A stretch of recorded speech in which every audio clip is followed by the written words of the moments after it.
Karibu sana ndugu yangu. Asante sana. Watoto vipi, wajambo? Familia iko salama. Mzazi mwenzio? Unajua ukishakuwa mtu mzima salamu zinabadilika kidogo. Ndio kama hivyo naweza kuzipokea. Wote wako salama, alhamdulillah. Safi kabisa. Kitu gani cha kuzingatia kwenye malezi ya mtoto wa kiume? Nadhani kumfanya awe mwanaume kuanzia udogoni. Kumpa majukumu ya kufanya kama mtoto. Unajua mara nyingi tunataka kuwalea watoto wa kiume wakishakuwa wakubwa. Na badala yake huu ni msingi ambao unaanzia toka wakiwa wadogo. Unanielewa?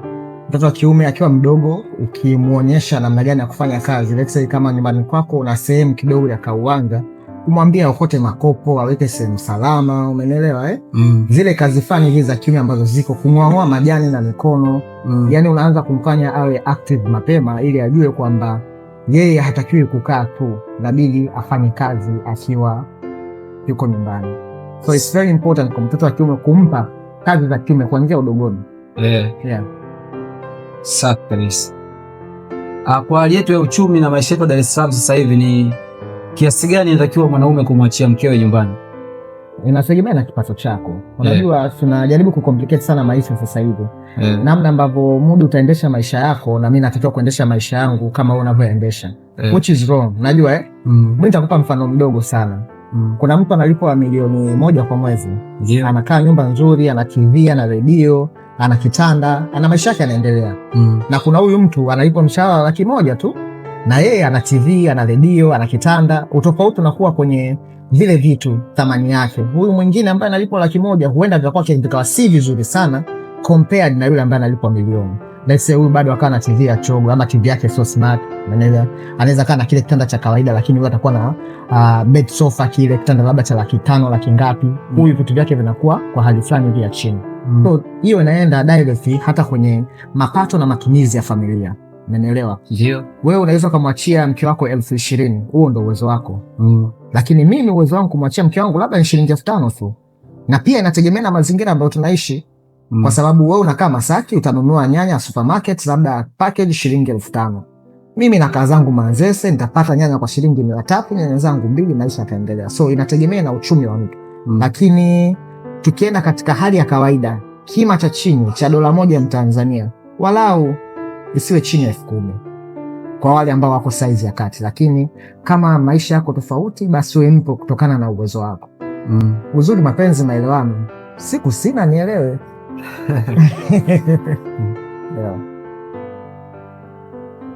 Tabia gani za mwanamke huwezi kuzivumilia? Kwa mimi hapa?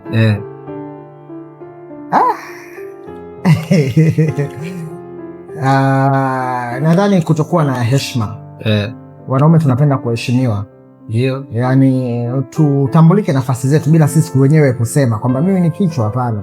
Yani wewe mwanamke ujue nafasi ya mwanaume ni ipi na ukanipa ile heshima yangu, ni kitu kizuri. Sasa nikikutana na mwanamke ambaye labda kwa nyakati hizo ningekuwa nikikutana na mwanamke ambaye hanipi heshima, siwezi kukaa naye sehemu moja. Na hii si tu kwenye mahusiano, hata kwenye kazi, kwenye urafiki.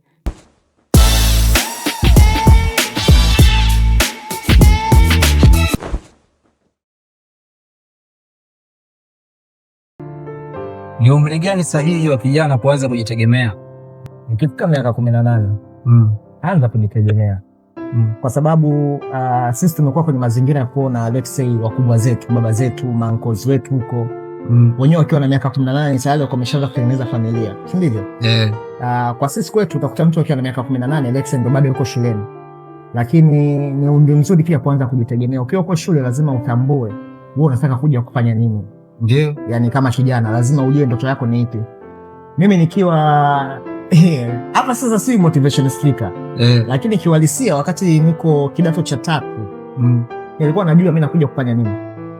Sio mimi najua yani mbeleni nataka kufanya kitu gani. Kwa hiyo nilipomaliza form 4 wakati wa majibu, nilikuwa nimeshapata kazi. Nafanya kazi na majibu yalipotoka nikaendelea chuo kunafanya kazi, ila najua ndoto yangu ni ipi.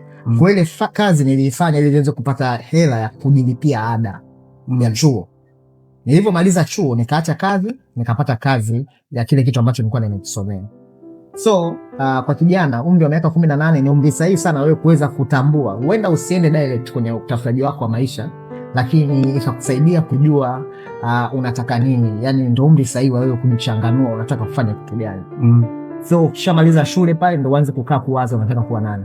Misingi ianzie mapema kabisa kwenye upambanaji wako, ila miaka 18 is a perfect age for mapambano. Kitu gani ukikiona kwa mwanamke unajua huyu ni maelekezo? Maelekezo kama ya kwenda hiyo au sio?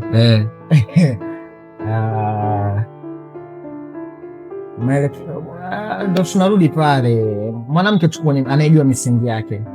Unajua changamoto siku hizi, kuna baadhi ya wanawake hawana mwanamke ndani yao.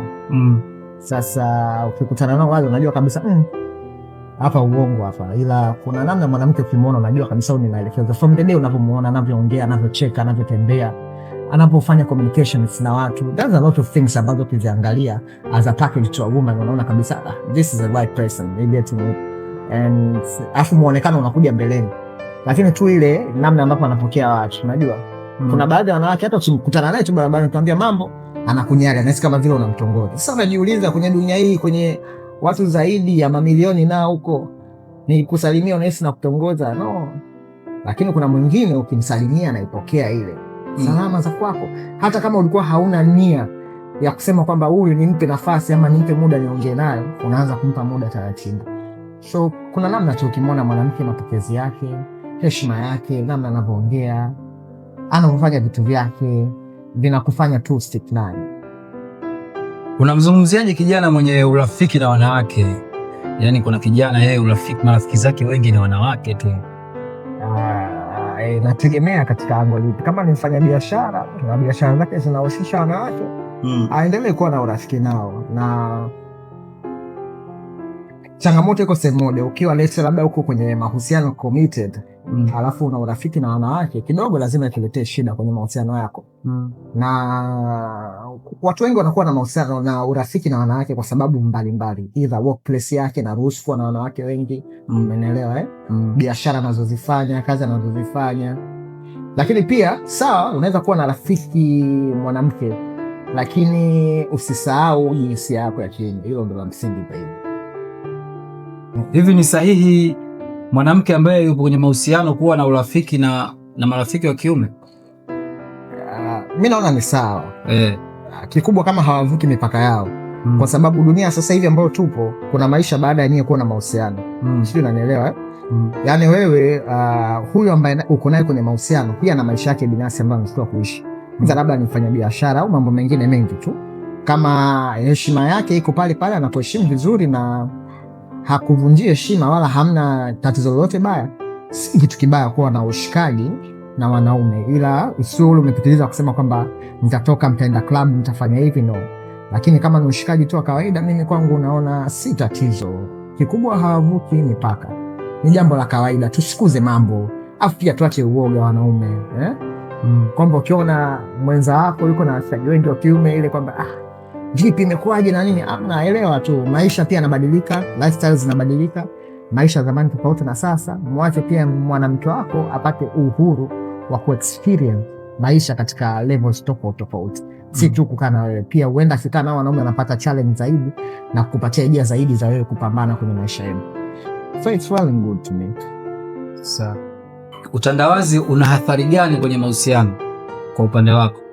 Athari za utandawazi ni nyingi, kwa sababu utandawazi umekuja, watu wengi si kwamba najua mitandao imekuja kwa sababu gani. Najua watu wengi tunaamini mitandao imekuja kwa sababu ya kujiposti na kuonyesha maisha yetu binafsi. Lakini kuna positive way nyingi sana za kutumia mitandawazi. Tunakuja pale pale, watu wengi wanatumia mitandao ya kijamii bila kujua sababu za mitandao ya kijamii. Kuna sababu nyingi sana nzuri za kutumia mitandao ya kijamii, lakini unajua kwenye mitandao sio kila mtu ana mahusiano. Kuna wale ambao wanaitumia vibaya. Uenda wewe leo ukamposti mwenza wako, alafu kuna mtu yeye hajawahi kupostiwa na mwenzake, tayari ni ugomvi umeutengeneza. Mbona mmoja anamposti mpenzi wake au ni posti au nipendi? Sio, umeelewa? Watu wengi wanaamini kupostiana kwenye social media, kwenye mitandao ya kijamii ndio kipimo kikubwa cha mahusiano. Lakini mahusiano ukishaanza kuweka kwenye mitandao ni ngumu sana kudumu. Mifano tunayo kwa watu wetu maarufu wengi sana ambao wanaweka mahusiano yao hadharani. Hayawezi kudumu. So hiyo sababu ya kwanza. Lakini sababu ya pili, kila mtu ana comments. Mmoja wewe unanyoa vizuri, unafanya kazi yako hapa. Kuna mabinti wengi unawanyoa. Kwa kuna wale mabinti ambao watakuwa wanakuja DM kwako, Mudi napenda unaponyoa, atakutumia message fulani hivi za kumarinate. Sasa kama mwenza wako atakuwa anashika simu na kuanza kukagua kwenye mitandao yako unachati na nani, tayari ni ugomvi mwingine mmeutengeneza. So unakuta kwa asilimia kubwa mitandao ni chanzo kikubwa cha mahusiano mengi kuvunjika. Huenda pia ni mpenzi wako akasema, mpenzi wako Mudi akakuposti hapo. Kuna mwanamke tu akatoka from nowhere akaja kucomment pale, yani ukaka huyu hatari, sijui umeelewa. Tayari huyu mwanamke umemjuaje, mbona akacomment hivi? So kwa asilimia kubwa mitandao ya kijamii inaharibu mahusiano yetu, na sio kipimo cha kusema kwamba utajua huyu ni mtu mzuri kwa sababu imemposti au kwa sababu anakuposti mtandao. So mimi I prefer ukiwa kwenye mahusiano yako usiyaweke mtandaoni, ila ukiyaweka mtandaoni basi usichunguze sana, mambo ni mengi. Sasa hivi mtu anachukua vinoti tu vidogo vidogo, umepostiwa wewe na mwenza wako, kuna mtu atakuja hapa, wanaume nao wanaovaa sendo zizi hawanaga hela. Tayari ishakuharibia, nimemtoa Mudi yeye wewe, kwa tayari ugomvi unaanza kutokea. Ndio maana marafiki zangu mimi wameniambia mwanaume anavaa sendo ana hela, kweli kuomba hela unipe hela zako unapeleka, ugomvi huo. So mahusiano ni chanzo kikubwa, mitandao ni chanzo kikubwa cha mahusiano mengi kuvunjika. Kizazi cha sasa hakina muda wa kufuatilia mambo kiundani. Je, unalionaje hili kwa miaka ijayo? Ndio tunarudi, hili ni jukumu langu mimi na wewe. Sisi wote hapa baada ya miaka 10, 15 mbele watoto wetu watakuwa washakuwa wakubwa. Ndio wao ambao tunawazungumzia. Kwa hiyo jukumu letu sisi kama wazazi wa sasa hivi kuwatengenezea misingi bora ya watoto kuanza kusoma vitu. Kwa zamani mimi nakumbuka nilikuwa nasoma sana vitabu. Unaelewa Kwa sababu kulikuwa hamna hata mitandao ya kijamii. Kwa natumia sana muda mwingi kusoma vitabu, kufuatilia mambo in deeper ways, umeelewa? Mzazi ndo alikuwa anakutengenezea hiyo misingi pamoja na walimu. Na sasa hivi sisi kama wazazi ambao ndo tunakuwa wazazi kwa sasa, jukumu letu ni kuhakikisha watoto wetu tunawapatia misingi bora. Kwanza wapende kusoma, pili wapende kufuatilia vitu kwa undani zaidi. Hii itawasaidia wao hata mbeleni kuwa na kizazi bora. Kwa sababu tayari hapa watoto ambao tunaona sasa hivi vitu wameshindwa. Watoto wengi wa sasa hivi wamekuwa wavivu kwenye kusoma kwa asilimia kubwa. Wanapenda shortcuts, vile vitu vyepesi, unaelewa? Mtu akishaona paragraph 2 anatakiwa kusoma na achana nayo. Lakini zamani tulikuwa tunasoma Mabala the Farmer, Hawa the Bus Driver, sio, umeelewa? Tumesoma vitabu vya Hawa mtoto wa mama ntilie, yani tumesoma ili ilikuwa inatujengea uwezo wa sisi kusoma, kuelewa na kujifunza.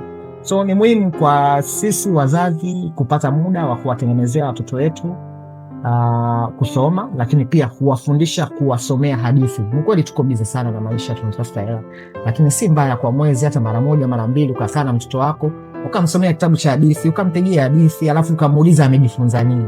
Hii inamsaidia kutanua ubongo wake kwa haraka zaidi. So hata kwenye baadaye akishakuwa inakuwa rahisi yeye kuanza kufuatilia vitu deeper way, kwamba kishaona tu fulani Mudi kati kakata nywele zake, isiishie tu hapo, aingie kufuatilia kwa nini akate nywele. Sio, umeelewa? Ili ajue nikishajua kwa nini kakata nywele kuna kitu nitakuwa nimejifunza kupitia yeye. Na zamani hata programs za TV, za redio zilikuwa zina hadithi ndani yake mule. Kwamba mnakaa na hadithi hadithi, maisha yanaendelea. Lakini sasa hivi hatuna muda mwingi, tunaangalia watoto wa siku hizi wanaangalia tu cartoon. Tom and Jerry. Sio, umeelewa? Tom and Jerry haongei yule. Sio, umeelewa? Spider-Man hawaongei wale. Kwa pale hakuna cha kujifunza. Sio, umeelewa? Zaidi utajifunza, watatoka na utundu na utukutu. Lakini kama ukiwaonyesha hadithi kwenye mitandao ya kijamii ambazo zinasimulika vizuri, na baada ya hapo ukamuuliza umejifunza nini, itawasaidia vizuri. So nadhani jukumu letu kama wazazi miaka 10 mbele, sisi ndio tutakuwa wazazi wao watoto wa miaka 10 mbele, kuwafundisha umuhimu wa kusoma na pia kuwapa quiz za hapa na pale za kutuambia wao wanaelewa nini kuhusiana na vitu mbalimbali na vitu tofauti tofauti. Unajua zamani wakati tunakuwa, dunia ilikuwa inambeba sana mwanamke kamsahau mtoto wa kiume. Kwa matatizo mengi ambayo yanatokea kwa watoto wa kiume ni kwa sababu walisahaulika kutoka kwenye malezi. Kwa familia ilikuwa inalea sana watoto wa kike, yani ku take care of them. Lakini kwa watoto wa kiume walikuwa wanasahau. Kwa hii sasa ndio imeleta vizazi vingi watoto wa kiume wavivu, umeelewa?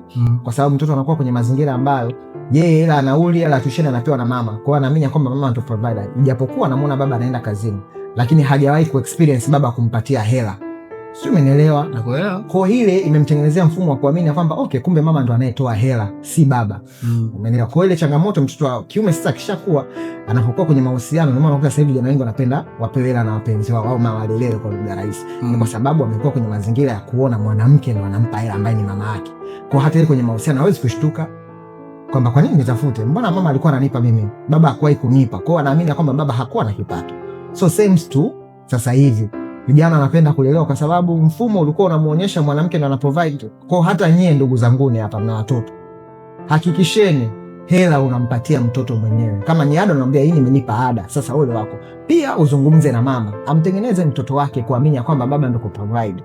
Mimi nyumbani kwangu hata anunue mke wangu mpira mpatie mtoto, atamwambia baba kakununulia mpira. Kwa lazima nikirudi anishukuru baba, asante kwa mpira. Chochote ambacho hata nguo wakati mwingine sijui zimenunuliwa, nikirudi baba asante, mama kanipa nguo umenunulia. You getting it? Kwa hiyo namtengenezea mazingira ya kuamini kwamba baba ndo provider.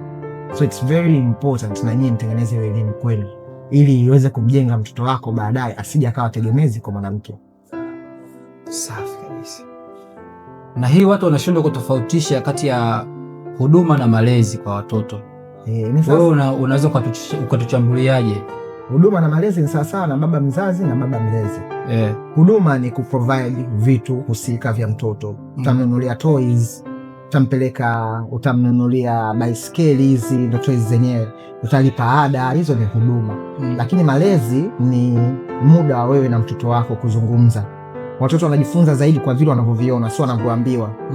Ukimwambia mtoto maji ni ya moto na anakuona wewe unayatumia maji hayo kuoga, hawezi kukuelewa. Atatamani naye ashike.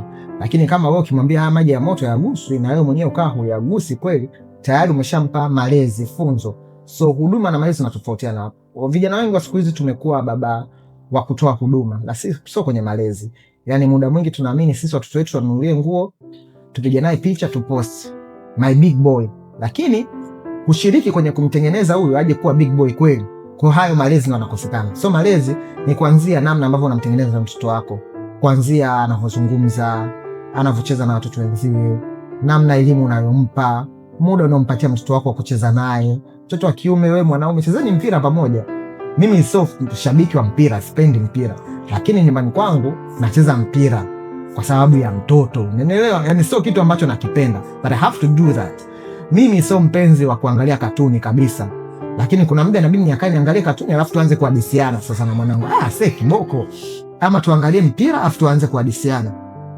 Lakini sio vitu vyangu. So hayo ndo malezi ambayo tunazungumza. Malezi ya kumlisha mtoto chakula. Kuna feeling yani baba unamlisha mtoto wako.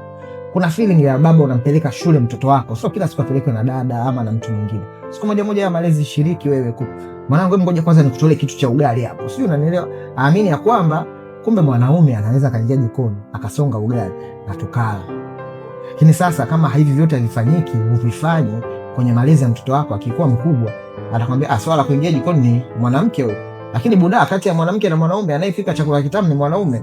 Kwa wale walikuwa wanakosea kuingia jikoni. Ukienda kwenye 5-star hotel nyingi, wanaopika vyakula machef ni wanaume. Kwa hiyo it means pia ni opportunity ya kazi, kwamba unamjenga mtoto wako kwamba umeshasoma, maisha yamekushinda ama hakuna hela hapa katikati, unaweza kaenda kusomea hotel management ukawa chef mzuri ukaingiza pesa, ama hata kufungua mgahawa wako wa chakula ukaingiza pesa. So malezi ni kitu muhimu ambacho kinamsaidia mtoto kwenye ukuaji wake, kwamba hata kikitokea anakuwa rahisi. Let's say una mtoto hata wa kike, ukiwa unampa hela, unambusu, come baby let me kiss you, unaelewa? Kwa anapokuwa naona okay, kumbe baba ananipa hela, baba ananibusu. Kwa hata kitokea jamaa akamdanganya kwa shilingi 3 akambusu, inakuwa sio vigeni kwake, kwa sababu tayari baba yake alikuwa anampatia hivyo vitu. Sio, umeelewa? Inakuwa rahisi hata kwake kupokea upendo kwa sababu ulikuwepo toka enzi za baba yake. So malezi ni kitu cha namna hiyo, ni kitu ambacho kinaacha alama kwenye akili ya mtoto, malezi. Ila huduma ni kitu ambacho kinaweza kisiache alama kwenye makuzi ya mtoto, kwa sababu ni wajibu wa mzazi kutoa huduma. Sawa.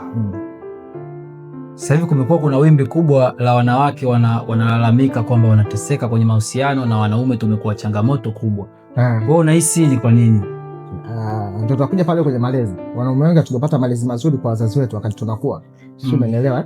Malezi ya namna gani? Mudi kama ungekuwa unamshuhudia mshua wako namna ambavyo alikuwa anampenda mama yako, ingekuwa rahisi ndoa yako ama mahusiano yako kukaa kwa muda mrefu. Sio, umeelewa? Kwamba baba yuko pale anafanya huduma zote, umeelewa kwamba baba atatupa hela, atafanya hiki, kwa hiyo itakutamanisha uingie kwenye mahusiano. So changamoto iko ya kwamba sasa mabinti hawa wanataka wanaume wenye tabia kama za baba zao, na wanaume wanataka wanawake wenye tabia kama mama zao, ilhali maisha yao wote hawa wawili hayakuwa na support hivyo vitu. Ndio maana changamoto inatokea, na shida iko kwa mwanaume peke yake, shida iko kwetu sisi wote wawili. Sisi wanaume tunaaminishwa kwamba yani mwanamke anataka sisi tuwape mapenzi na sisi tunataka wanawake watupe mapenzi. Kwa hapa katikati ndio tunakuwa hatukutani pamoja. Sio, unanielewa? Kwamba mimi nitataka mwanamke anipikie, anifulie, anipigie deki, lakini kwa mazingira ya ruhusu. Ndio, sio, umeelewa? Na mwanamke atataka mwanaume ambaye atampeleka vacation Dubai, sio, umeelewa? Atamsikiliza, atamnunulia wigi, atafanya nini. Sasa pia naye unakuta mwanaume bado anajitafuta. Kwa hivi vitu vyote vikiungana ndio inakuwa changamoto. Kwa mwanamke atalalamika kwa mwanaume na mwanaume atalalamika kwa mwanamke, kwamba atimize wajibu wake. Tunaishi sana kwenye kuangalia fulani anafanya nini kwenye mahusiano yake, ndio maana changamoto zipo.